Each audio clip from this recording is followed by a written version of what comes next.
What's up everyone, how are you all? Today we are back with another blazing Naruto story. What if Naruto disappears from his family? If you enjoy, then please like, share and do comments. And also check the description to original creator of this beautiful creation. A dreary night complemented the downcast feeling of the blonde boy walking down a deserted street. A boy who still has fellow blood carriers still skulking about, is alone in this world. Camouflage shorts and a white shirt with a red spiral on the back was the only thing that the blonde boy could salvage from the savage flame. Not that it took much else from him to begin anyway.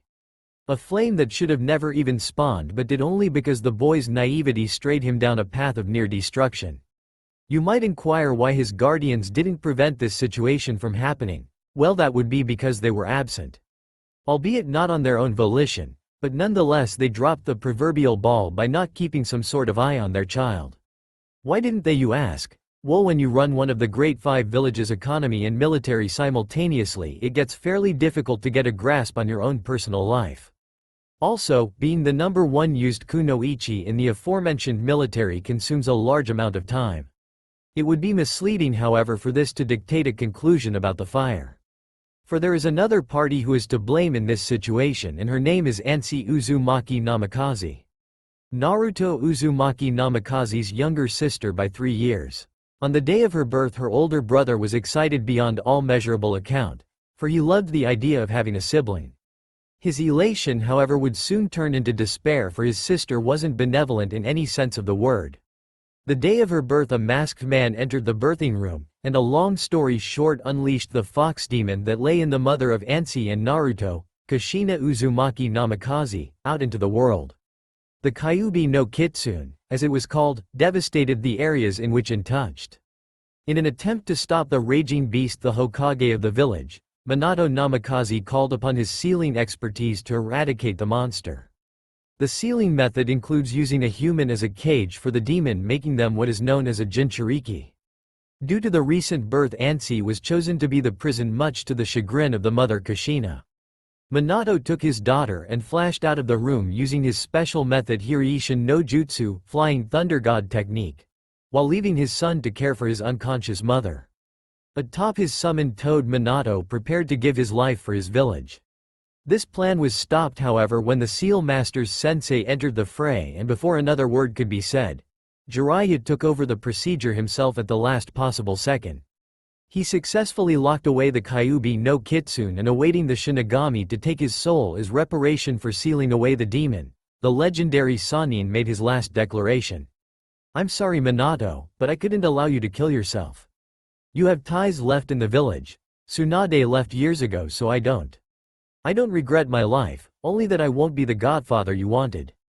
A dejected leader, Minato took flight from the scene with his new Jinchuriki daughter to the rest of the family. While the siblings grew up, in the extreme adolescence of their youth, Ansei developed a taste for violence and occasionally blood.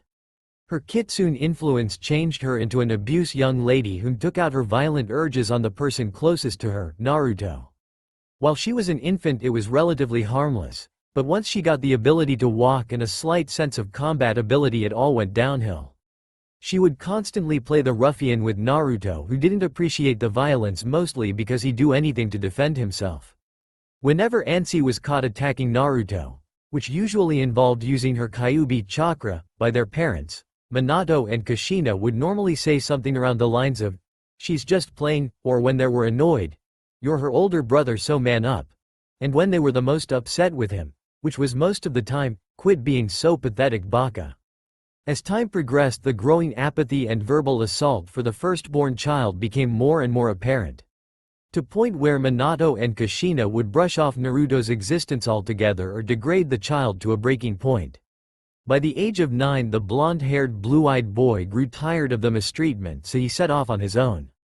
In the village, most people actually forgot about him as well. With no mention of said child by his parents, the villagers didn't really recall the boy, so he had the chance to live a life on his own accord. Frightened on the night in which he left, he ventured into a village in which he knew not the people nor the structures. He lived secluded in his home, his room specifically, in fear of contact because the only caressing he received was from the pulsating crimson claw his sister was learning to tame. Despite the pain that dwelled there, he didn't dare leave because he could only assume that the world on the outside was just as bad and he wouldn't have his room to retreat to. But eventually he couldn't live on that assumption and Naruto decided to roll the dice and venture out for something better. Sneaking into the village under the cover of night, Naruto made his attempt to find his new place of residence. Sadly, he decided to make his way to the darker side of town because it gave him more cover. What he didn't know was that this side of town contained the highest amount of violent criminals. As Naruto ventured deeper and deeper into the menacing shantytown, wondering whether or not his decision was truly the smartest one, he was jolted out of his thoughts rather abruptly by a less than comforting voice. "Whatcha doin' here, kid? Gia?" Naruto responded with a surprised yelp, which was quickly covered by the mont's hand as he has the boy lifted above the ground with other arm under Naruto's neck. "Shush, keep your voice down, boy. You don't want to attract attention, do ya?" The voice asked again, hushed this time. Shaking his head vehemently in a horizontal motion, Naruto's body dropped to the ground in a very ungraceful manner. "Who are you?" Naruto said, scared, keeping his voice down. "Boy, I have little time to waste on ya, so spit out already who you are and why you're on my property." The man, who was shrouded in darkness, said with venom gurgling in his throat. Looking perplexed about the trespassing accusation, the blond boy looked to his left to see a fairly large apartment in his immediate vicinity. Realizing that he has already made a mistake, the boy tries to quickly rectify his mistake. "I'm very sorry, Mr. Doi, Genkei Doi. Boy, what are you doing in these parts? Don't you know someone could hurt you or worse here?" The man said, sounding pleased with the apology by changing his tone to a more friendly, yet still intimidating one. "I don't have a home. I'm looking for a place." I think I have just the thing, follow me." Genkei said, turning around, entering the apartment he made a fuss about not 20 seconds ago. Gulping and hoping he's not biting off more than he could chew, Naruto followed the man. The walk up the stairs to the seemingly top level was relatively quiet, excluding the creaking steps. While Naruto tried to keep his eyes on the black figure that was guiding him, he couldn't help but notice the inside of the building resembled that of a vacant hotel in a horror movie. After 2 flights of stairs, the man suddenly stopped at a door. After shaking the handle a few times, the door creaked open. The boy was invited inside and with slight hesitation ventured into the dark room. Trying to get a look at the interior, the pitch-black room, Naruto strained his eyes to get somewhat of a look. He quickly regretted this as the room quickly illuminated, overwhelming the kid's eyes. "Oh Kami, it burns," the whiskered boy shouted overdramatically. "Stop complaining, it's just a little light." Rubbing his irritated eyes, Naruto turned his head and got the first glimpse of the man, Genkei Doi.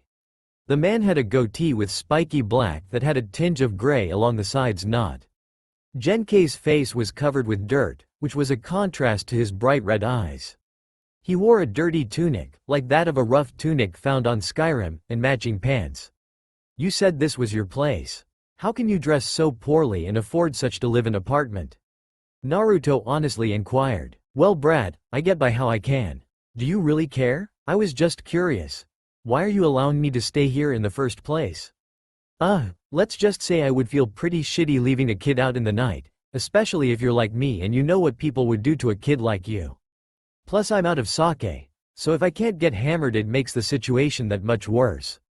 Genkei paused for a minute to catch his breath. "Now I got to go out. Stay in here and don't mess with anything. You can sleep on the couch." Genkei continued as he exited the room.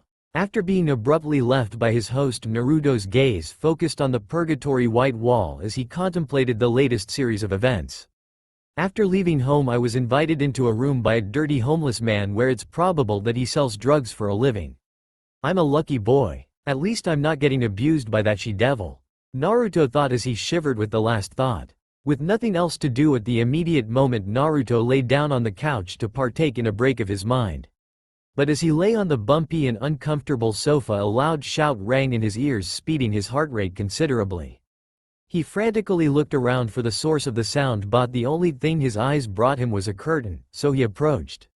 Tentatively he pushed the curtain aside and stared at a reflection of himself. The dark outside mixed in with the illumination of the room only resulted in Naruto seeing only his own reflection in the window. A mumbled language could still be heard, however, so Naruto concentrated his ear on the conversation outside. You finished? A strange voice said from outside. Naruto could only pick up on a few words here and there. But, please, time. The voice of Genkei was heard pleading. The next set of dialogue was clear due to its lack of complexity. No. It didn't matter anymore that the outside was dark because it was soon light up like the night sky on a full moon just cleared of clouds. A crimson monster shot up the front of the apartment building, while sticking to the building quickly take over it like a parasite. While crucial moments passed by, the boy was completely petrified, at the same time entranced by the siren flame. As the flame consumed the rooftop, what wasn't turned to ash collapsed on the floor below, the one in which our hero stands. Shaken violently from his wide-eyed slumber, our hero frantically jumps through the scattered flaming debris looking for an exit. Nowhere, however, could one be found until a piece of the ceiling fell and knocked a hole through the top floors all the way to the bottom. His shaky breath became audible as he took the first leap into the fiery hole. Was the grunt made as the first jump was acted perfectly. He then took a sharp breath of air which turned out to just be a floating black smog. When he tried to regain his bearings from the fall, a new sensation erupted. Taking another look down into a scary abyss, the boy took another chance. Cough cough asterisk. The shriek of pain ran through the boy's leg and out his mouth as he made the next jump, and as ash entered his respiration, expulsion of it became mandatory. Looking around on the floor, the boy noticed that there were people unconscious on their furniture, most likely due to some sort of drug intake.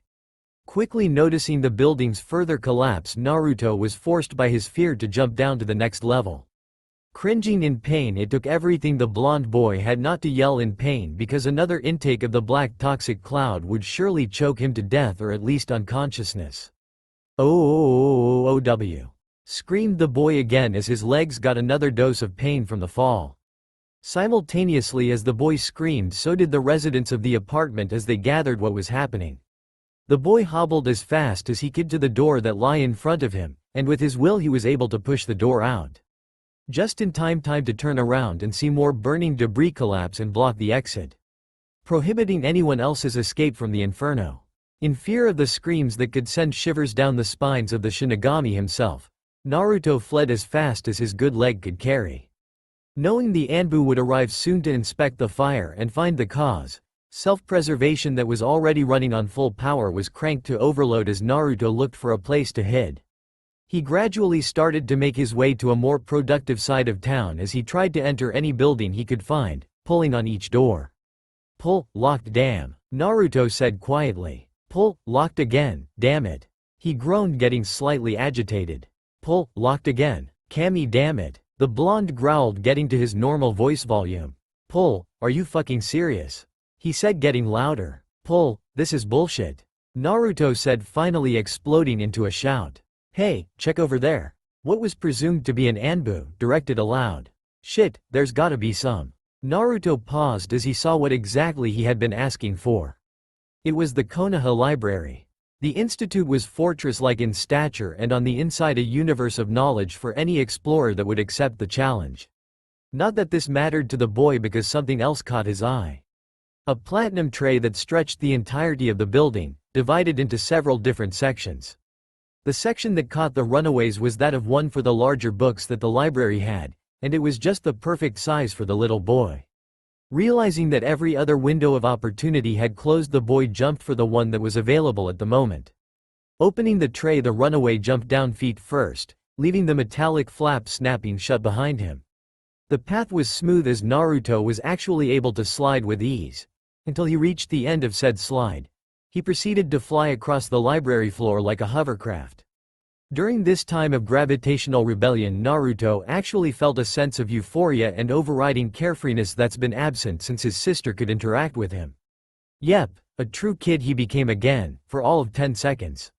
With a violent smash, Naruto hit one of the bookshelves with all of his body weight focused on the side of his arm. Luckily the bookshelf was attached to the wall, so it did not squeeze the life out of the blonde or destroy the rest of the information central. Struggling to stand up, Naruto looked around to inspect his environment. It seemed as though the library was empty, so caution for volume was low on the priority list. "I guess I should find some place to make myself. Oh, what's this?"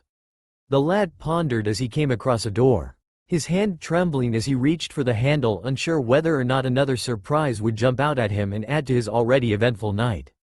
His heart could rest easily because as he opened the door he was welcomed to a serene sight. A room shrouded in black, more deep than the blackness that encased the library's interior due to its lacking lunar hue. Wanting to rest, he walked into the room, but he tripped on a pile of rectangular tree coffins. Feeling around for something that would land him to his feet, but only grabbed hold one of the coffins. Naruto, thinking that he had nothing better to do, went over in the moonlight and read the title to himself. Lord of the Flies. Could be interesting. With that notion in mind, the runaway opened the book and began his great journey. Time skip 3 years. A calm twilight befalls Konoha as a light drizzle lulls to sleep those who lay resting, listening to the drops on their rooftops. While a lot of the people in Konoha were lying their heads to rest, getting an early preparation on the next day. One brain was still very much active. Inside the Institute of Knowledge in Konoha, a young blonde boy with hair slicked back, sitting on a soft chair with a back that reached for the sky. His head was outlined in the dark by the contained wool of his village that was feeding off of smoldering wood. His eyes had a glimmer of intellect and curiosity.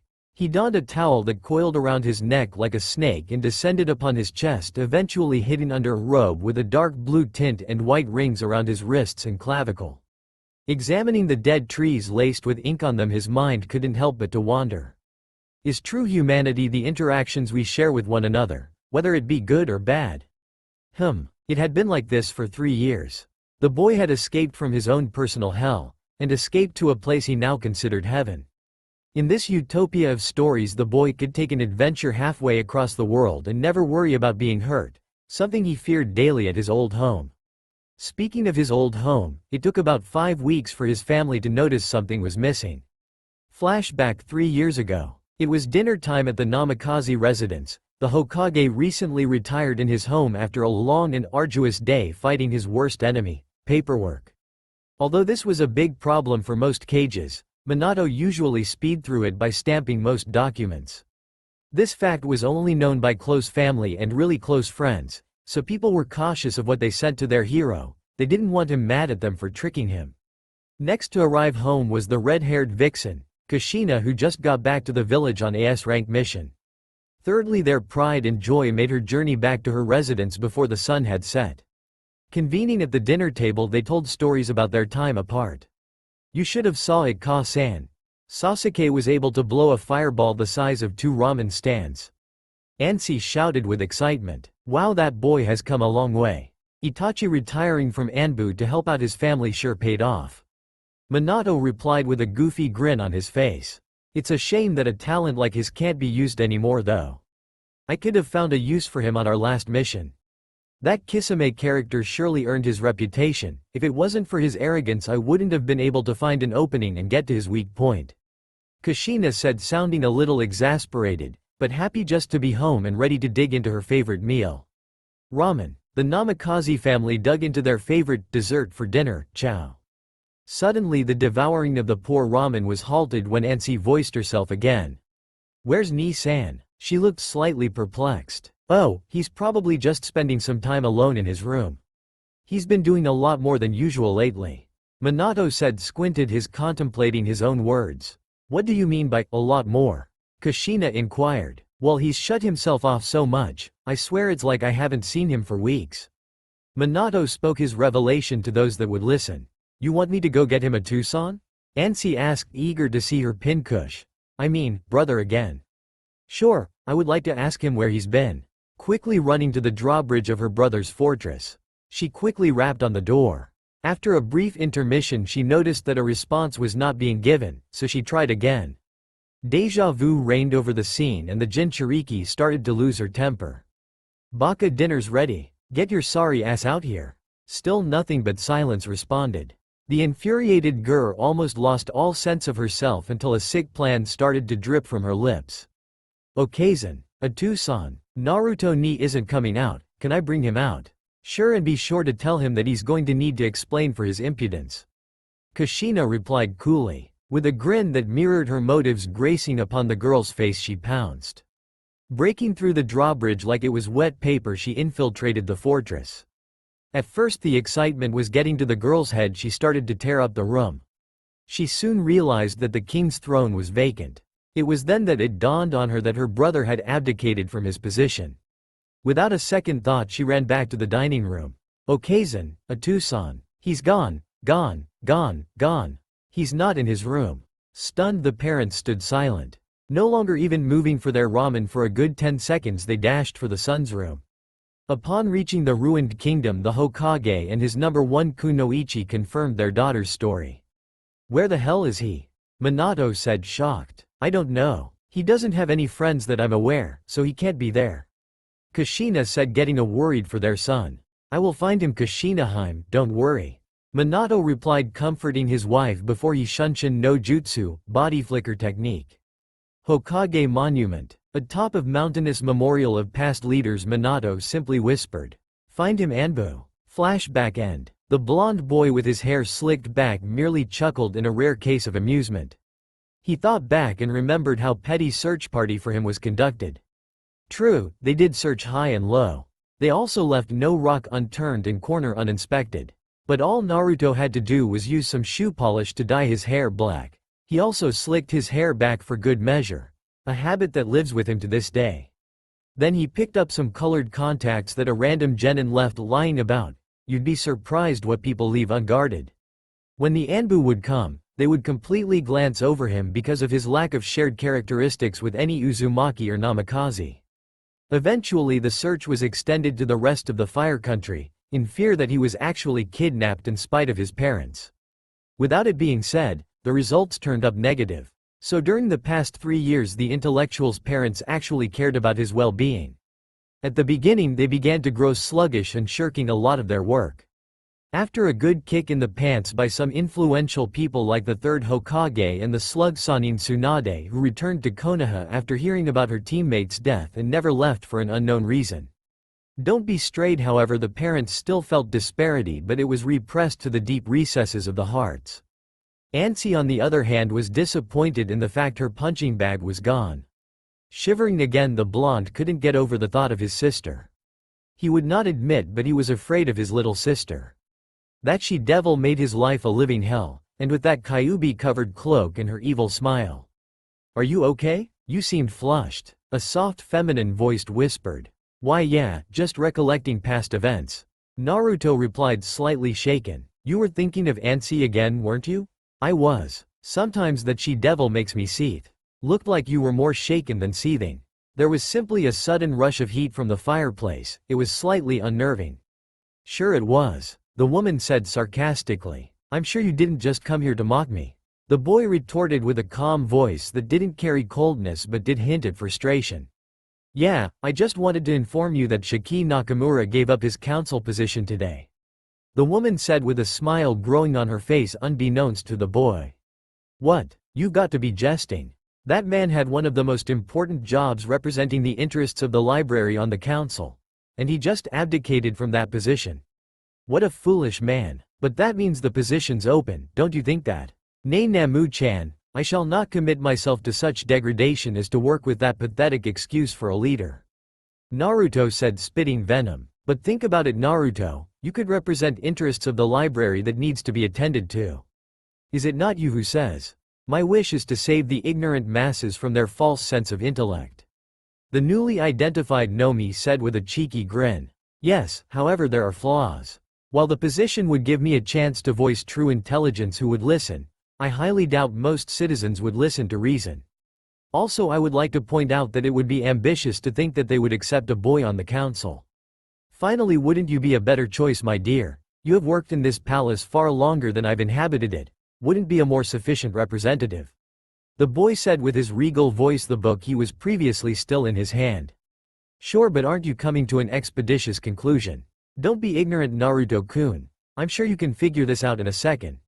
Nomi scolded. Putting his fists up to his mouth, and leaning slightly in, the boy focuses on the flame in front of him for about 10 seconds. After said interval had passed, the boy sat up and gazed at his friend. "I'm guessing you want me to use my position as the Hokage's son to influence my way into the court. And because I'm said child, I would have little to no problem becoming one of the council, because no one dare offend the fourth, let alone his children."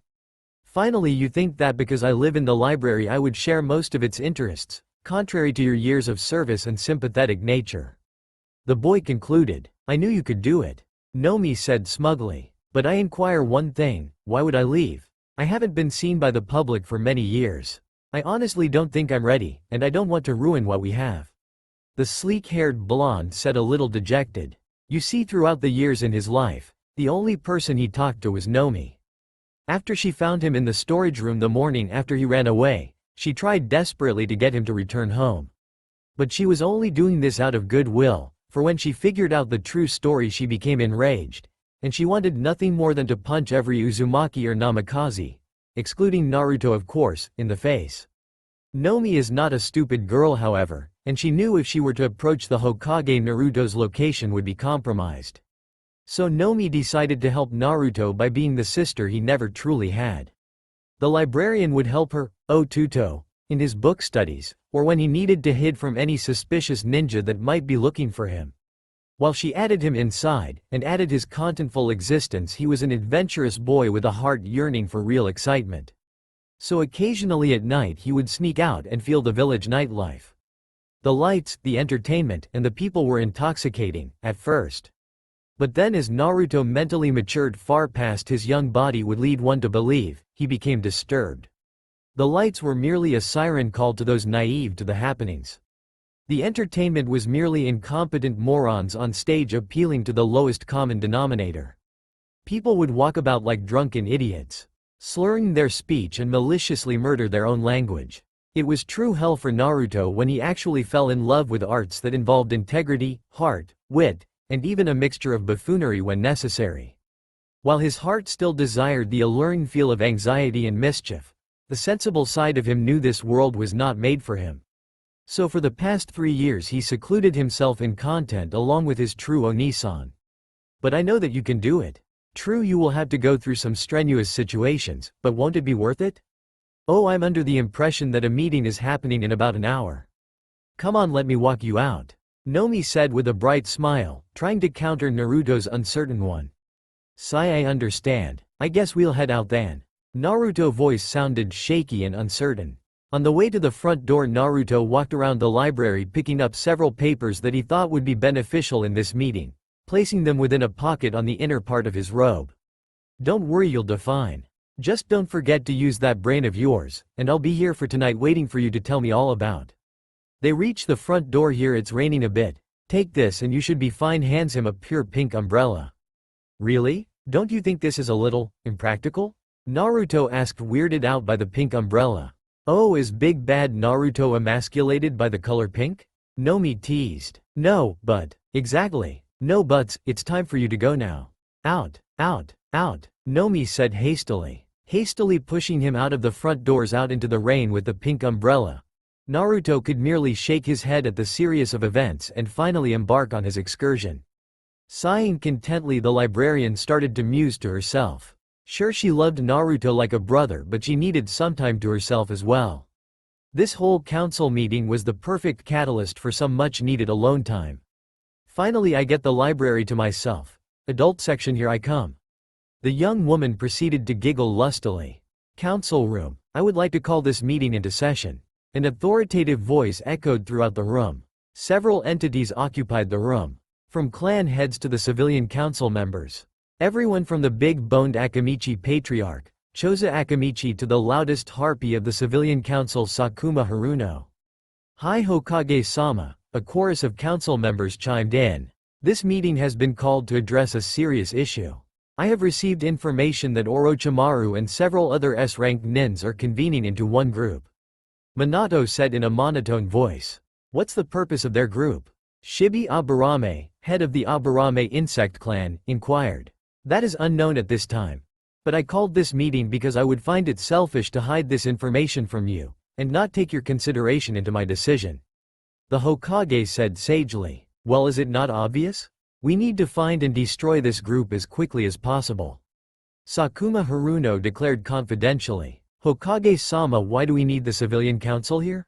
This is strictly a ninja issue. If we incorporate them into our business, then it will be troublesome. Shikaku Nara, leader of the Nara clan, said with a mixture of boredom and worry. They are citizens of Konoha and what we do will impact them. They have a right to know as well. Minato said, greeted by a sigh from the rest of the ninja council. Fine then, I think. Inoichi Yamanaka, leader of the Yamanaka clan, said before he was interrupted by a door whipping open and slamming into a nearby wall. My apologize for being late, ladies and gentlemen. The trip here was quite difficult. Are you aware how many drunks stumble about in the streets harassing passersby? Atrocious if you ask me. A blonde boy in a blue robe said irritably. Who in the hell are you? This is a council meeting, so council members only, boy. Sume Inuzuka, matriarch of the Inuzuka clan, said, snarling at the boy's disrespect. I am the fill-in for the Shiki Nakamura Inuzuka-san. He has stepped down from his position for unknown reasons even to myself, so I will attend these proceedings from now on. The boy said calmly as he took his seat. Everyone looked on with inquisitive eyes at the strange boy. First off, his manner of dress was enough to force someone to make a double take. Then came the fact that this child could take a council seat. Facts, however, brought them into reality because Shiki couldn't tell anyone about his leaving until he chose a successor. So the only way that this child would even be aware is if Shiki told him. While most members of the civilian council remained silent, a ninja representative decided to speak. And what the fuck is with the pink umbrella? Hokage-sama, is something wrong? An old bandaged man said, noticing the lack of input from the village leader. Naruto? Is that you? The older blonde man said, taken completely off guard. He was then met with a gasp by the rest of the council. My name is Naruto Uzumaki Namikaze, if that's what you mean. Naruto said calmly. My son, where have you been all these years? Minato asked with a mixture of happiness and genuine surprise. Well, Hokage-sama, I left my place of original residence years ago due to severe misconduct from my roommates. Naruto paused, letting his words sink in before he continued. I retreated to my sanctuary and began what I consider the prime of my existence so far.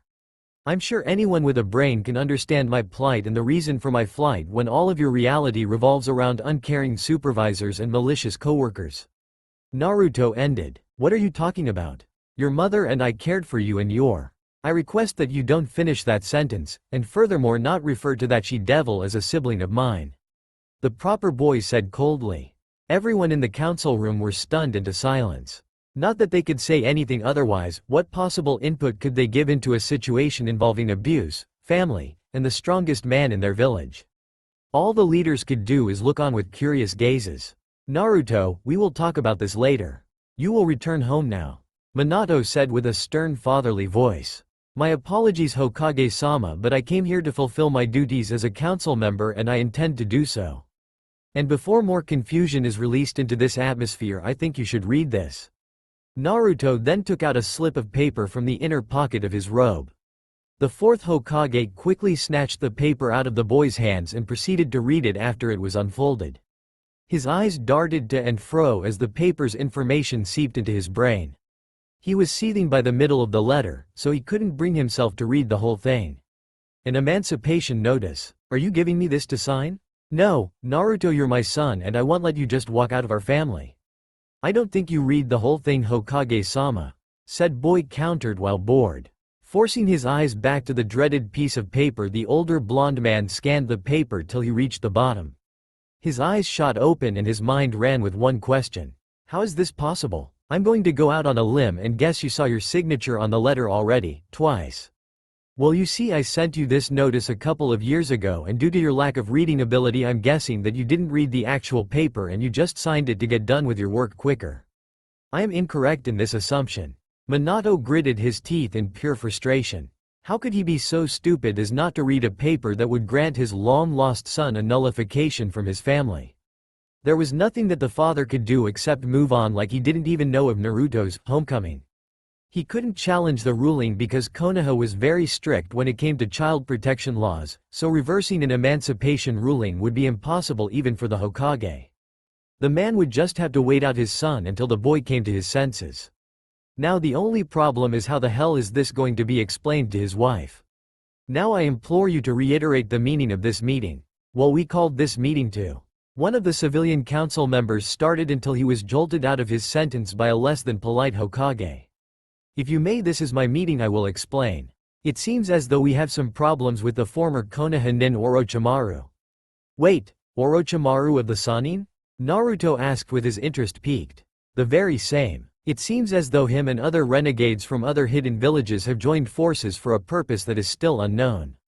We only know that the group is probably filled with S-rank or higher criminals and they call themselves Akatsuki.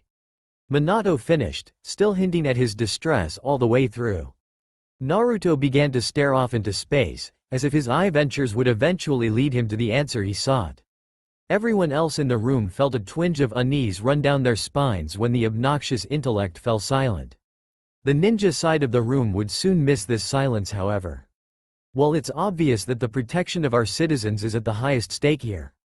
While I can't decide with 100% accuracy what this group aspires to achieve, I say we go on the defensive until we can. Our ninjas are at great harm. If this Akatsuki clan is truly as powerful as we suspect, we should contain ourselves within our own borders. Naruto explained. That is utter stupidity. If we lessen our output to only ourselves, that'll make the other hidden villages that much stronger. Danzo said, insulted by the very prospect. I agree, plus most of our village's revenue comes from high-classed clients from foreign borders. Shikaku Nara added his wisdom to the discussion. It is untrue that our military supremacy over any other village would be diminished. We'll still have a stronger military force than any other nation, and with our conserved forces it would be a fool's errand to invade us. Don't think a fool of me, however. I do realize that it will be slightly harmful to our economy to lose foreign monetary consumption, but it would be worse if we lost the majority of those who could actually complete the task. Naruto said forcefully. You little runt, how dare you degrade our ninjas by saying they may be in danger? Ooh, guess what, that's what we do. We constantly put our bodies on the line for our village, that's kind of the point. Sume Inuzuka made her point known. I think that you are misunderstanding me. I am completely aware that there are always going to be casualties in the profession of the ninja that cannot be controlled. How many there are on the other hand can be. Just think about how powerful this Akatsuki group is. Can you really say with certainty that at least most of our forces won't be crushed by these criminals, whom we know little to nothing about, except for the fact that they're incredibly powerful? And isn't it wrong if we are knowingly sending our soldiers out into the battlefield without any weapons or protection? In short, we're screwing ourselves over if we make haste to battle. Naruto said with the same amount of steadiness. Before a retort could be made, the cage in the room coughed into his hands, getting everyone's attention. It seems the major problem here is the lack of faith in our ninjas' capabilities. Minato said with a lack of enthusiasm. The civilians in the room started to look uncomfortable, excluding Naruto, because of the predicament they have been put in. While they wish to agree with someone on their own side of the council, doing so would basically slap the most powerful man in the world in the face with their signature etched on his face. I think the most rational thing to do is to bring someone from the civilian council on a mission with our ninjas to prove our capabilities. Inoichi Yamanaka spoke out. The ninja side of the council had devilish smiles on their face as the civilian side started to sweat waterfalls. However, there was one man-child that still stood strong in the face of a challenge.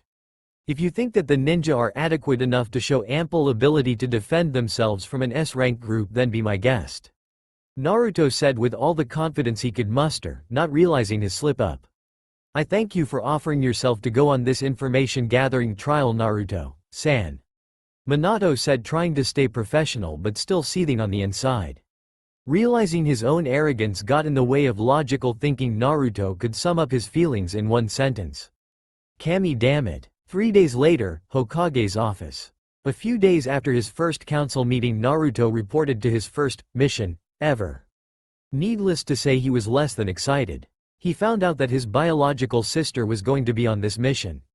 Whether this was a good thing or not is yet to be seen. The aforementioned was more likely of the two. Naruto's other sister decided to make full use of this information. She would constantly point out mission statistics like first-time missions usually yield injuries, 15% being broken bones or lacerated limbs. She wasn't being malicious in nature, she did succeed in scaring the shit out of her adoptive brother. Naruto could only stand nervously in front of the village's leader as they both waited for Team 7 and their client. It was the client that arrived first. He was an old disheveled man who, what seemed like every other second, to a swig from his container of alcohol. Next it was the pupils of the team, which came to great discomfort to Naruto when his sister laid eyes on him.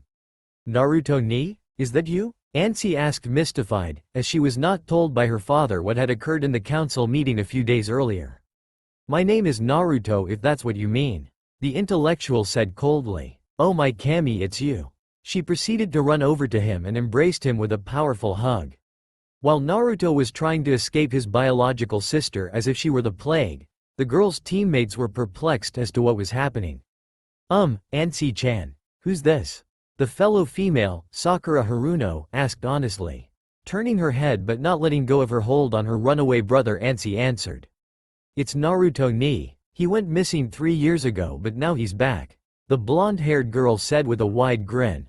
"Oh, I remember hearing about you. Anssi said that you two used to play all the time. Why would you leave your younger sister like that? It sounds like you two had it made." The Uchiha asked, hoping to get insight on his own situation as well. "I'm sure filled you in on my living situation back when I was temporarily stuck with her," Naruto stated with a voice that moistened the air with elitism. "Excuse me? I think you should be much more polite to sister that you haven't seen in the past few years," the Uchiha said as if he were the one being insulted. "Sasuke, it's not a problem. I'm sure that my brother has become damaged after not spending several years away from home," Anssi added with intent to hurt, but she disguised it as sweet kindness. Sighing in exhaustion due to the sheer power of annoyance that his age-proper peers wielded like Red Death and Katana, Naruto hesitated to respond. But the looks of the audience called forth his tongue. "My past is no business of yours, nor do I owe you an explanation. Do not try to intimidate me either, boy. I am here to observe and grade you. Your subordination is a part of this grade scale as well," the intellectual with the blue robe said with a sharp tone. An Uchiha being talked to in such a harsh tone was unheard of after the massacre. And there were reasons for that. One being that if anyone did, the council would have their head, sometimes literally. 2. Due to the Uchiha's short temper, the insult hurler would most likely end attacked by Sasuke himself. But because he was the wonder boy of Konoha, there weren't any consequences for his actions. Finally, fangirls. "Hey, you can't talk to Sasuke-kun like that," the pinkette said with a less than pleasant voice. "Thank you for your irrelevant opinion," Naruto said with his horribly bored tone. Before the girl could respond in her typical non-thinking way, the conversation was interrupted by the village leader. "If you are done, I would like to give you your mission," Minato said, getting impatient. "But Kakashi-sensei isn't here yet, Hokage-sama," Sakura asked confused. "Did someone mention me?" the one and only Kakashi said, appearing out of nowhere. "Wah! Team 7 and to a lesser extent Naruto shrieked. "Where the hell did you come from?" Anssi said, holding her chest in a dramatic way. "A ninja never says," Kakashi said behind his book. "Well, if your shenanigans are over, I would like to brief you on the mission. Your mission is to escort Tazuna-san here." "What's up?" said the drunken Tazuna. "To the Land of Waves. It is a C-ranked mission, with a moderate threat level. The mission shouldn't take more than a week and a half at most." The fourth said monotone, just trying to get through the briefing. "So, this is gonna be my bodyguards. I'm already dead," said the drunk. "Hey, don't underestimate us. There is no challenge we can't stand up to," Anssi said with a fist pump to the air. Her sentiments were echoed by Sakura, and, HMPHED, at by Sasuke. "We're definitely dead," bitterly thought Naruto. "I do want to warn you to tread lightly though. The Land of Waves isn't the most pleasant place, so for a genin team such as yourselves, be careful. This isn't one of the D-ranked missions you're used to," the fourth Hokage added sagely. "Humph, like it's a big deal.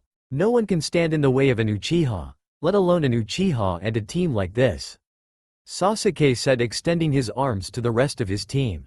"Nonetheless, I would say that getting would turn out to be unwise for everyone on the team and those you're escorting. Unless you want more people who you supposedly care about to die," the intellectual blonde warned. "You insignificant low-life piece of trash," Sasuke thrashed about as he was going to attack Naruto but was stopped by his sensei. "Sasuke, whether you like it or not, he's one of the people you'll be escorting. And if you hurt him, we fail the mission," the usually laid-back teacher said, harshly gripping the boy's arm tightly. The child in question could only glare at the blue-robed blonde with as much hate as he could muster at the moment. After a few seconds of awkward tension, the Uchiha marched out of the room with Sakura following close behind, but not before she shot a snotty look of her own at the second person she was supposed to escort. Kakashi merely sighed at these actions and disappeared in a puff of smoke. Naruto, disgusted by the actions of the ninja, made his way out of the room with Tazuna, who himself wasn't happy being by what he would consider a uppity asshole. That only left the Hokage himself. I guess I should prepare to let foreign clients know that we won't be able to work with them for a while. On the road to Wave, while was miserably quiet, the absolute hatred that the Uchiha radiated while on the trip was far too uncomfortable for anyone. But a mission has to be completed no matter the discomforts, so the group trudged on. Not surprising though, it was a civilian that called out, breaking the silence, but not the expected one. "Can you do something about the boy?" the drunkard Tazuna said uncomfortably. "Sasuke, please stop and focus on the mission. I'll teach you a signature move of mine if you cool your head," Kakashi said, with trying to quell the situation. This actually proved to be productive, and the Uchiha slowly relented on his hateful aura, and the area surrounding the potential combatants calmed. It was a relief to most of the people in the group except for our little intellectual. "Come on Uchiha, just try something and I'll have you thrown away." It was awkward for the next few miles despite the ceasing of the brooding aura. It wasn't until they came across a puddle, then the tension finally began to break for at least one of the travelers. "Fantastic, now we have these idiots to deal with," Kakashi-sensei thought with annoyance. Before anyone could figure out what was happening, the puddle shifted into the shape of two humans and dived at the most skilled ninja in the group. Said ninja was ripped to shreds in front of the eyes of the other four travelers. For Sasuke, this was his chance to see how great his power truly was, so without informing either of his female teammates, he jumped head-on into the fray. "Take this, you bastard," the raven-haired boy shouted as he put his right index finger, in the shape of a hook, under his lower lip and blew out a nova of fire. Aimed directly at the two figures, Sasuke thought with the speed and intensity of the attack it was sure to be a quick kill. Due to his arrogance, however, he underestimated the abilities of the nin and easily dodged his attack. The moment of shock that came over him was enough for those two to attack with what looked to be a giant claw that outstretched from one of their arms. "You pathetic worms, we're getting the bridge builder and nothing can stop us," one of the men yelled with psychotic delight. The claw shined in the afternoon sun as its goal of the Uchiha's intestines was not far. A red hand happened to be the saving grace in this situation, as it grabbed the metallic claw inches away from the boy's stomach, and with the greatest of ease crushed it. Everyone turned to see that the female Namikaze, with her Kyuubi cloak donned, decided to pull out the big guns. "You killed our teacher. Then you tried to kill our friend. You will die." The demon shrieked like a banshee as she quickly darted over to the nins. It was quick but not painless. The two red hands that branched out from the girl like tree limbs, and that had nails like scythes, took it upon themselves to play the Grim Reaper. With a quick swipe, Anssi ended up on the south sides of the two men, kneeled before an invisible king. A crimson river flowed from the two figures as the futile gasps for breath could be heard from feet away. Their entire body frozen in the last seconds of their life, only their eyes could move to look at the sky. Two corpses were now present. Anssi relaxed herself and her translucent cloak dispersed. With a smile, she turned to the group. "With Kaka-sensei gone, what do we do now?" the girl asked with honest grief. "What do you mean without me?" The thought-to-be-dead man walked out of the forest with a book in his hand. "You're alive," the group collectively shouted. "Yes, of course. I must say that you Anssi were really impressive. Sakura, good idea sticking next to Tazuna and Naruto. Sasuke, nice fireball, but don't get discouraged if you don't succeed at the first attempt." Kakashi spouted off his wisdom, while his three pupils nodded their heads in understanding. The intellectual was less than pleased. "Are you mad, man? You do realize that we could have died if that girl over there wasn't possessed by that demon?" Naruto snarled, which just made him an enemy of everyone there. "Listen here, kid. I was shaken out by that power, but that's no reason to be mean to the girl. She saved us," the drunk said with surprising clarity. "Yeah, you jerk, if it wasn't for Anssi we'd be dead." Sakura also reprimanded, backed up with a glare from Sasuke. "Thank you guys, so much," Anssi said, teary-eyed. "No, you stupid girl. If Kakashi would have done his job being the leader of this mission, he would have dispatched with the enemy nin immediately without the threat of failure," Naruto retorted. Excuse me Naruto-san, but this is also my team and I am aware of how good they are. If I believed that they were capable of beating someone I will leave them to it. Kakashi said, the calmest out of the group. Then why did you fake your death? I wanted to see how they reacted in the face of death, a prominent field they'll learn about soon enough. Kakashi said to Naruto but also to his team. If you wanted to see how they did then you weren't aware of their capabilities. And that lack of awareness on your part could have killed them, the client, or myself. Naruto stated with a restrained fury. Kakashi merely rolled his eyes at the boy's accusation and turned his attention to the other adult in the group. So these men were after you. Would you mind telling us what these are really about? I'm not writing Tezuna's speech, look it up on YouTube if you want to see it. About 10 minutes later. So you want us to help liberate an entire country from one bald fat man? Sasuke sighed. Yes, please, we'll be forever in your debt. Tezuna begged. I'm sorry Tezuna, but this is more like an A- ranked mission, far too much for my genin. Kakashi replied. No, Kakashi-sensei, we can do this, I know it. Ansei interjected fiercely. I agree. Sasuke added. Yeah, nothing can defeat our team when we have Sasuke-kun and Ansei-chan. Sakura declared. Kakashi took a deep breath with his eyes closed, weighing the options in his head. When he opened his visible eye he was about to make a decision when. I sincerely apologize Tezuna. Maybe we could gather more soldiers with a better strategy, but for now we can't do anything.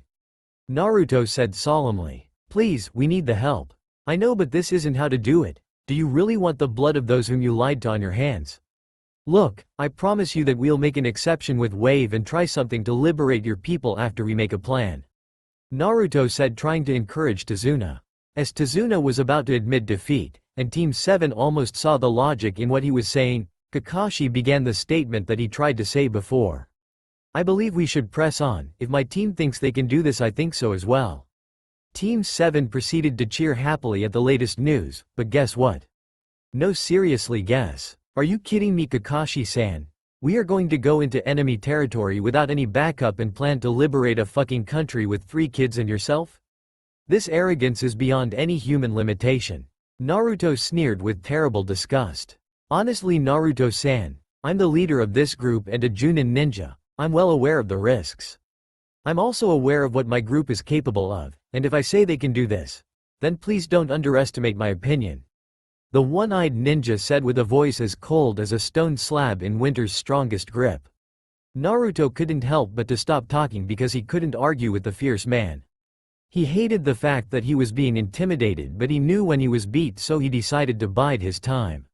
Arrival at Wave. So this is the great and wonderful Wave we've heard so much about. Fantastic. Naruto commented with a snark as mist started to roll in. Rolling their eyes, the group ignored the comment of their council companion and were just focused on getting to town. Little did they know that there was a pair of eyes watching their every step. Tezuna-san, is the mist usually this thick? The pinkette asked, straining her eyes. We usually have mist, but this thick of mist is unnatural. The drunk responded. Group leader Kakashi was a little off-put too, but any anxiety he had before was full-blown combat mode as he sensed a serious disturbance. Down now, he shouted as he dragged the client down with him. Team 7 joined their teacher on the ground while at the same time bringing their Wave client down as well. But it seems they forgot someone. You asshole hole. The blue-robed boy said in while spinning around with the oddly shaped Zanpakuto directing its 360-degree turns to a nearby tree. It was actually quite humorous for those who dodged the hit, but not so funny for the one who actually got pinned up against the tree. The curve in the sword was a perfect shape for a neck. So the boy ended up being choked by the blade. But the only response was a giggle. Once said fit was finished, though a new threat appeared and sent shivers down the spine of everyone present. So, the copycat nin decides to protect the bridge builder.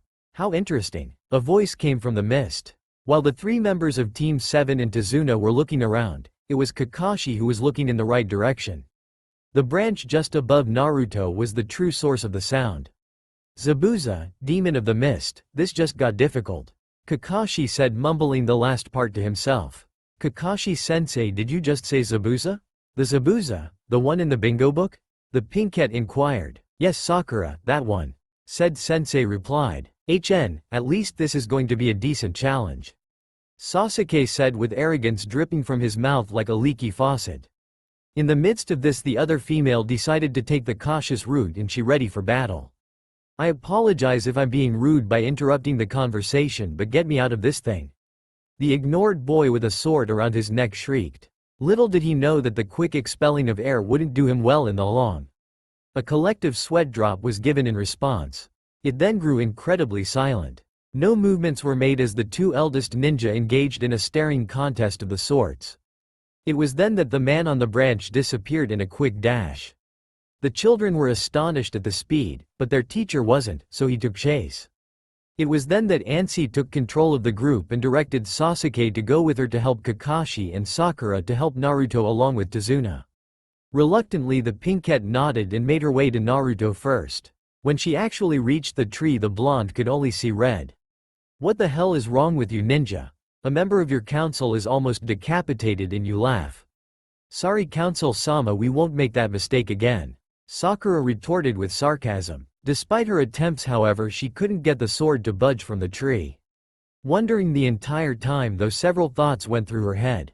"If I don't get him loose soon, then I'm putting Tazuna in danger. But who's more important? While Naruto is a councilman, he just started, it's not like they'll miss him. Besides, Tazuna has a family and a country to aid." After the line of thoughts were completed, Sakura made her decision. "The sword won't move. Naruto-san, I'm going to need you to stay here while I protect Tazuna-san," Sakura said, making a dash back to the wave client. "No, where are you going? Come back, please," Naruto shouted, which then was followed by a choked-out plea. After hanging by the sword for a while, the lack of oxygen and strain on the neck was starting to catch up with the newly instated councilman. His deep blue eyes that were turning dull and his head was turning to a very light hue of blue. The boy couldn't help but to let a few tears out. "I apologize sincerely for my existence.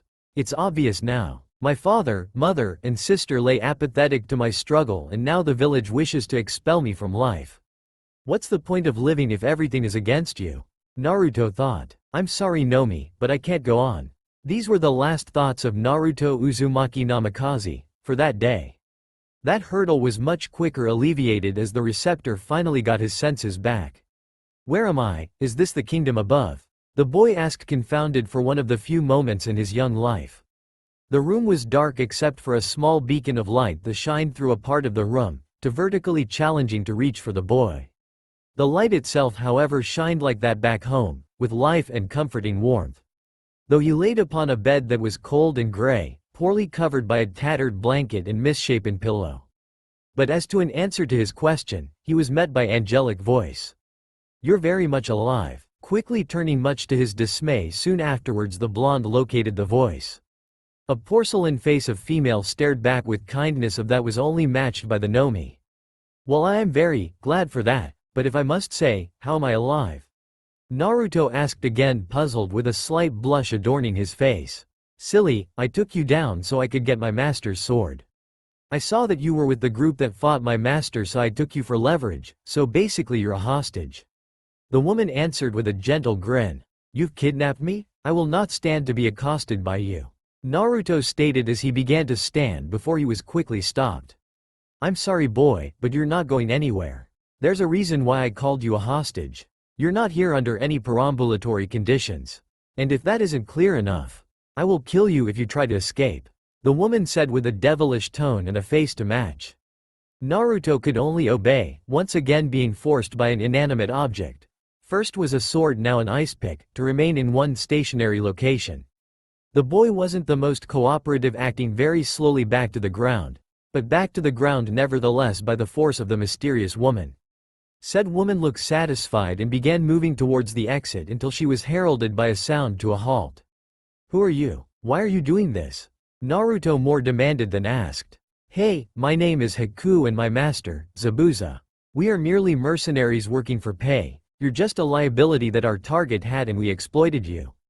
Nothing more," Haku said with what seemed to be a practiced smile. She proceeded then to calmly walk out of the room, leaving no trace of her presence, besides the distraught boy, of course. Naruto could only sit and ponder what his next action could possibly be. He was ready to allow the Shinigami to collect him, but now he has to continue further. It just didn't seem right. Even if he were to escape, where would he go? Obviously he can't handle the real world, hence his current position. He can't return home because only one person cares about his well-being, can no longer take care of him because he's now made his presence known back home. So the mixture of his presence and the resentment of his existence there as well makes going home a non-issue. Out of all of my supposed knowledge, I feel so stupid. Naruto lamented in his room alone. Tezuna's house after the fight. The aftermath of the clash was a sad sight. Inside the bridge builder's house 4 warriors lie in pain. Sasuke Uchiha half unconscious after his brief, but vicious bout with the mist nin rolling around holding his abdomen. Sakura's condition was an echo of her raven-haired counterpart except exempting abdomen for head. Ansei on the other hand was fully conscious and the most well-off, but her pride was in the worst condition. The sensei was battered and bruised with all parts of his body aching, especially his eyes. Due to her nagging boredom, the blonde couldn't help but move herself downstairs to occupy herself for the next few hours. She sat down at the dinner table, which was placed fairly close to a very large fireplace, which had 2 huge sliding doors which were strong enough to hold back a stampede. The doors were slightly protruding from the wall so materials could be put into the fireplace. Fuel for the fire, gasoline and firewood, available in arm's reach above the handles on the door, along with a box or 2 of matches. Wave must have harsh winters. Ansei thought. What she didn't know was that her endeavor of continuation would soon be met, and soon be regretted, for her attention was gathered by a voice. "Why are you doing this?" The voice of a small male said. "Huh?" she responded. "Why are you fighting Gato? He will kill you." The eerie voice stated. "I don't know what you're talking about. No one's dying here. Not as long as I have something to say about it." "Hey, I know you, you're Tsunami's son, Inari, right?" Ansei asked with a kind smile to the boy near the stairs. "You, why? It's pointless, you're just going to die like everyone else," Inari whispered with grief, carrying his voice to Ansei's ears. The girl was taken back by the pessimistic outlook of the boy, but took it upon herself to change it. Her first move was to close the proximity with the boy, which was successful, though it was met with a tense flinch. Next she wanted to make contact. Ansei tried to wrap her arms around the boy, but she was met with his hands attempting to push her back. However, this just made her pull tighter until she overpowered him. "Let go of me," Inari demanded. "I know you must feel alone, and while I can't really empathize, that doesn't mean we don't know what's going here. Moves to look in his eyes, we will stop Gato. I promise you that Wave and everyone in it will be freed," Ansei stated with the determination rarely matched by anyone her age. Inari could only cry into her shoulder. Back with Naruto, he lost track of any sort of time. It felt like years going by. A continued suffering for the boy who for the longest time just wanted to end it all. While his cold eyes could easily test it, his protruding skeletal figure just handed evidence to the prosecution. During this period was, for lack of a better term, a lamenting saga. Constantly wondering about the could-haves and would-haves. This period did indeed cease, and was replaced with a stage of progression. The boys whose shoe polish hair was dulling, began to think back to what exactly he had. He had the library, and Nomi, his darling Nomi. A person that truly cared about his well-being and his feelings. He became ashamed as he realized that there was nothing in this world that warranted his rejection of a chore for her. Also, his aspiration to secure intellect as a true virtue was something that he apparently ignored. "Those damn fools. Abandon me here, will you? I can't wait until I return to the village and have the ninja squadron reduced, and maybe my report will find that Team 7 is inadequate for duty and they'll be released from duty." The councilman couldn't console himself, his thoughts of grandeur became more and more tantalizing. The grayness beneath him was freezing his being, and only serving to stimulate his mind. The comforting shine bathed the boy in acceptance and motivation. Naruto continued to fathom the advancements to be made upon his return with regards of happiness on his face until. "I hope I wasn't interrupting anything," Haku said, re-entering the room for the second time that day. Naruto looked on in horror at the figure he once perceived to be a sight of beauty. He did what a child could only do, and that was to draw as little attention to himself as possible.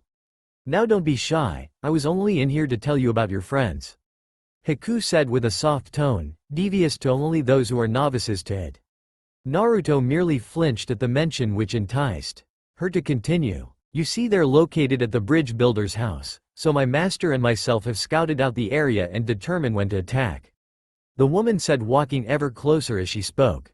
Don't worry about missing them though, we're going to bring you with just in case we need something to barter with. Haku said, reaching the boy's destination, and proceeding to lift him from his spot over her shoulder. As he was carried away, the first thing he thought was, objective. Return to Konoha, begin. Near the bridge construction site. Come on Sasuke, you're so close. Ansei said from atop a tree branch. Yeah, if we can do it you can too. Sakura shouted in support. Gritting his teeth, the last remaining Uchiha that belonged to Konoha ran at the tree his teammates were up. His feet made hard contact, and he began to dash up the tree. He was enclosing on his destination.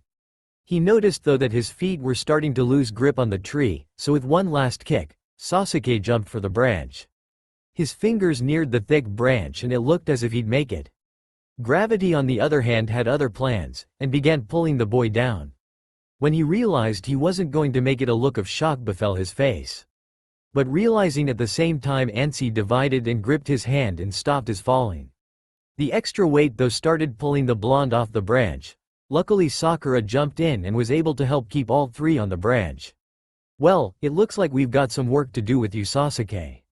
You need to learn how to specifically distribute your chakra. Kakashi Hitaki said as he shinned onto the branch that his exhausted genins were gasping for air on the branch. Oh come on sensei, give Sasuke a break. He's still not 100% from the fight. Sakura pleaded. Well, if you were able to do this with your injuries Sakura, I'm expecting the same from Sasuke. Now, I think we should. Kakashi stopped as he heard an explosion in the background. Getting to their feet, the genin of Team 7 awaited orders from their sensei. He quickly distributed duties of protecting the bridge builders to Sakura and Sasuke, and the defeating of attackers to himself and Ansei. In a flash all of them were gone. At the bridge, standing atop of the nearly done bridge, amidst the black smoke, Haku and Zabuza looked out for their opponents. Where's the boy? Zabuza inquired. Tied up behind a tree about a kilometer away from here. Haku responded quickly. And you know what to do when they get here, right Haku?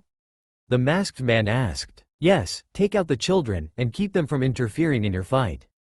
Haku recited. Very good. If this turns out as planned then we maybe can stop this mercenary bullshit. Zabuza said, somewhat hopeful. You want to stop? Haku said, genuinely surprised. There's only so much bloodshed one person can take in a lifetime, even if that person is a demon. Zabuza responded. Haku would have looked taken aback by the comment if her face wasn't covered by a mask. Nevertheless, she returned her focus to the environment around her and the incoming enemies. Ready? Go. Zabuza commanded and they were both off, leaving behind the boy. Or so they thought. With Naruto. Damn fools think that they can confine me? Idiots and ignoramuses the lot of them. When I get back to Konoha there will be hell to pay. The intellectual elatedly said to himself as he was dashing back home. In his elation, Naruto forgot any formal style of running and was frantically flailing as he ran. Luckily for Naruto, the path he took to get to Wave was fairly close to where he was being detained. So he, in his blue tattered robe, sprinted through the woods to the path. The ropes around his hands were a granny knot, a fairly easy knot to get out of even if you didn't read 10 books on the very subject. It took him only a few seconds after his capture left for him to escape. Alive at last, his happiness shot out of his mouth. This is what happens when you underestimate me. They're going to. What was that? Naruto again was monologuing to himself until he heard a loud shriek. Help! The voice cried out again. I can't interfere, I must return home. But what if they're in trouble, they could be hurt. No, I have a mission. Naruto argued internally with himself. No. The voice shrieked again, this time with a great sense of sadness. Damn it, Naruto thought as he changed directions to the general direction of the voice, which happened to be in the direction of more forest. The twigs and branches scratched at the boy who ignored it before because of his elation, and ignored it now because of his desire to help. While he was malicious when it comes to punishment, he never wanted to punish someone who didn't deserve it. Him leaving the quarrel alone, with that voice being innocent, would be a form of punishment. While he didn't know for sure whether or not the voice desired it, drove him further. The desire, the want, the need to know drove him until he made it to a clearing. It was a normal little house that looked like it would house a family of 4. But an obvious disturbance plagued the manor, evidenced by the broken door swinging by uppermost hinge. Taking a deliberate gulp, the boy threw caution to the wind and took to the manor. Naruto didn't forget the crucial ingredient to confronting an enemy, however. He silently crouched and ran to his destination. Once at the side of the door, his eyes couldn't resist the temptation of taking in the mysterious happenings, so they did almost against his will. His little peek gave him a clear view of everything that was in the room directly in front of him and the kitchen where the voice came from. "Now Brad, I want you to shut the fuck up and stay still," a fairly large man said as he was trying to tie a rope around the boy's body. "God damn it, keep the kid quiet, will you? Don't let it draw attention to us," a lanky man said standing next to the scene. "Mommy Mo." The boy cried at the unconscious body of his mother as the large man covered the boy's mouth with his large hand. "Shut up, kid. If you get one of those ninjas here, we'll kill you and your mother," the large man threatened as the kid squirmed under him. "Oh my god, what do I do? Those men look physically imposing, but they also look dirty and poor. Given that they may be lacking intelligence. Can I trick them? But how can I? I got it," the intellectual thought as he concocted a plan. "Seriously Brad, stop fidgeting," the large man said, growing in frustration. The boy merely continued with his struggles. "Well, while you deal with the boy, I figure out what to do with the mother. In fact, I think I might have an idea," the lanky man said with a look of cruel intentions on his face. Slowly he leaned over the woman and started to push up her shirt. Her navel was the first to be exposed and the rest of her torso would follow if not for an interruption. "Hello my gentleman, wonderful day we're having, isn't it?" the robbed boy said, approaching the men. "Wait, who are you? Are you a ninja?" the lanky man asked, readying himself for action along with his large friend, who turned his attention away from the kid for a second. Please help us," the boy cried before he was muffled by the larger man again. "No such task I am dealt. Oh no. I am simply a rich entrepreneur who wishes to take hold of a business opportunity." Naruto sold like a professional, but it just horrified the detained boy further. You're rich? Then what's stopping us from taking your money right now?" the lanky man grinned. Now where's the spirit in that? Besides, wouldn't be a little more interesting if you got it out of a wager?" Naruto sold once again without skipping a beat. "We've been dealing with bullshit all day. It would be nice to have a small break and get more money. More than we're already getting from Gato." The larger partner reasoned with the smaller one, who looked to agree as well, but still looked weary. "How can such a young kid have enough money to even care about?" "Sir, does my attire not demonstrate exactly how much money I have? My family is fabulously wealthy, and we aren't afraid to show it." Naruto bragged again, seemingly convincing both men, so he continued. "Well, the game is simple. If I can defeat you, I win. If you beat me, you win." "Beat each other in what?" the large man asked. "In combat, of course. If I beat you, then the demonstration of my strength would be sufficient enough for me.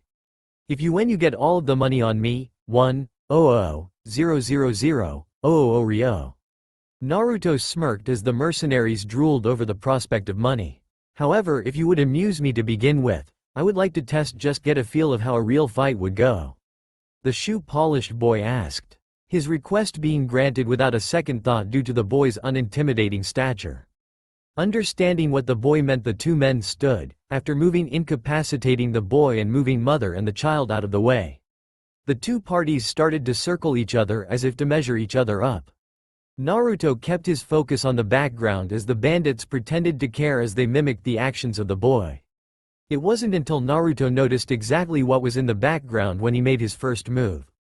His strides towards the bandits to them were comical and impetuous that they started laughing. In a moment, expecting a weak punch, them were sort of perplexed to feel a flat hand push against their bodies. The moment caught them off guard and they lost equilibrium to the point gravity took control of their movement. When they were back in control of their own bodies, they realized they were pushed into something. There was ash everywhere. Ash! Oh fuck! Both bandits thought as they rushed to get out of the pit they fell in. But Naruto shut the door before they could stop. The grunts pounded on the door relentlessly, but Naruto stood strong and reached for the fuel and matches just above his head. Adopting some reckless abandon, the boy quickly struck a match while holding some of the liquid fuel at the same time.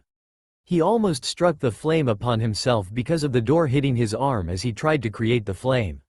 Naruto was successful though in lighting the match, and he proceeded to throw the liquid canister into the pit, which was soon met with a grunt and a shriek given the fact it hit one of the mercenaries, and they quickly realized what it was. They were helpless in deciding their fate. Over in the corner, the two previously unconscious residents of the house returned to reality just to be met with the sounds of blood-curdling screams and the smell of burning meat. Although still dazed and confused, their primal instincts kicked in, so they proceeded to huddle together away from the scene. Naruto, while keeping his ground, began to falter. Guilt of killing people shouting in his brain like a banshee, demanding to cease his inhumane actions. A gate of steel that separated the two parties echoed the sound of fierce pounding against its backside throughout the house. Tears from the boy began to fall like meteors in the skies as the plea from the bandits went from loud cries to quiet whimpers, then finally it was silent, the only sound being crackling fire. Naruto, in full comprehension of what he did, collapsed to his knees and began to sob, smells of charred flesh fueling his memory and sorrow. Tsunami and Inari, who were huddled together in the corner, began to deduce what happened while they were knocked out. The boy must have pushed the bandits in the fireplace and started a blaze inside. They figured that the blonde must be a shinobi given the fact he beat two full-grown mercenaries, but his tears proved otherwise. Tsunami, with Inari on her heels, walked over to the boy and laid a hand on his back. Thank you so much. My son and I are in your debt, sir," Tsunami whispered as her hand began to travel to and fro on the intellect's back. "Why are you so sad? You killed them, shouldn't you be happy?" Inari inquired. "I never knew how truly hard it was. The deliberate action of having someone slowly die before you. It's inhumane, cruel, and sickeningly twisted. Boy, have you ever killed?" Naruto returned with another question. "Well, no," Inari responded, dejected. "Good, it's a feeling that you never want.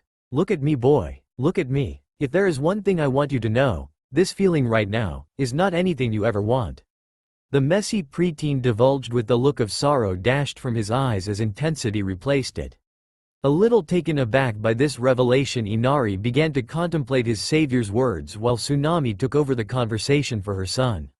"Who are you?" "My name is Naruto. I am a councilman for the village of Konohagakure." Naruto responded with as much professionalism he could manage as he stood up with shaky legs and voice. "A councilman? Why in the world would you ever be out here?"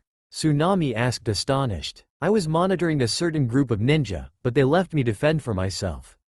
Naruto responded, slowly returning to his old self. "Wait, you're from Konohagakure and you came with a ninja team?